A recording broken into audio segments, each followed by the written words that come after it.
If you're thinking about getting into welding, and if you've been watching the channel, you already know that I recommend you start with stick welding, arc welding, old school. So if that's what you're after, and if that's what you've decided, which is a darn good decision, here is the toolkit that you need to get into this craft at the lowest possible cost, and that's important. First of all, you cannot beat a Lincoln buzz box. It's called a tombstone welder because of the shape. It's called a buzz box because it buzzes. There are two different welders. You can get the AC or the AC and DC.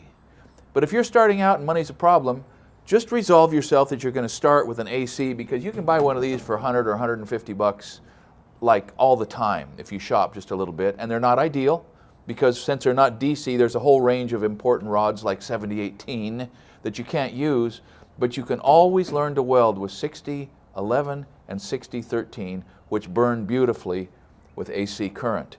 Now you got to protect your vision. You protect your vision with a hood. This hood is speed glass. That means when you put this on and strike an arc, you're looking through the filter and you can see through it until the moment that the arc strikes, and then it auto darkens. And so you can, and it's really nice. It's a big plus for a beginning welder. 45 bucks on Amazon seems to work just fine. You can also use just an older style where it is on the top of your head and you just shake it down where it's dark. You can't see through it and it's just a... But if you're beginning, this is going to take a lot of the confusion of finding out where you're at while you're striking an arc out of it. And if you can do it for 45 bucks, it's a good way to sort of step past one of the obstacles.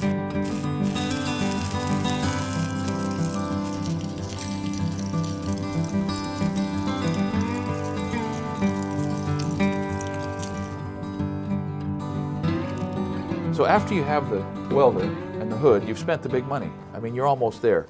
The next thing that you need to get is a pair of gloves. And even though once you've mastered welding, gloves become somewhat optional, when you're learning to weld, heavy welding gloves are super important because it's kind of scary. When you first strike that arc, it's kind of scary. And the feeling of protection that comes with these things is very reassuring. And besides that, when they're dry, they're very insulating. And so your brain can tell your emotions that, no, I'm insulated. This is not going to kill me. These gloves are what I need. And for 10 bucks, that's good comfort. So the last things in your toolkit are a chipping hammer, wire brush, some vice grip C-clamps, and with those in the bag, you're ready to go, except there's one multi-tool that you just can't live without as a welder. You got to have a grinder. You got to have an angle grinder, 4 or 5 inches big enough, because of the versatility of these things. You can cut, that's a cutting wheel that's on there. You can grind.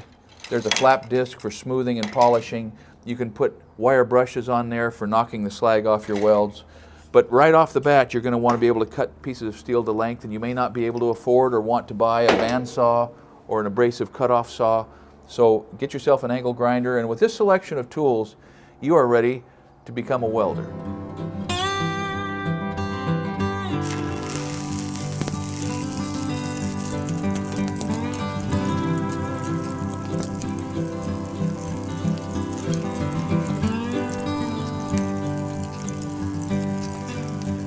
So once you've acquired the tools, it's time to use them. Go out to the shop, get yourself in a stable position, get some pieces of steel, little pieces that you can get at the scrapyard, or clean is better than rusty, and get them set down and grounded, and you get stable and you pick up your machine, you go to work.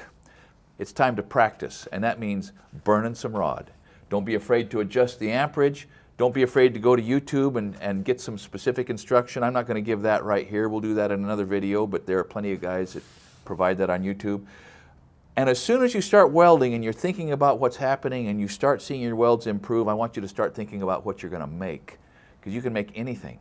Once you learn to run a bead that holds, you can make trailers, you can make lumber racks, you can make tables and gates and grills, you can make post-to-beam connections, you can make work tables and anvil stands. You can make anything that you can imagine and you can afford just by learning to use this simple equipment.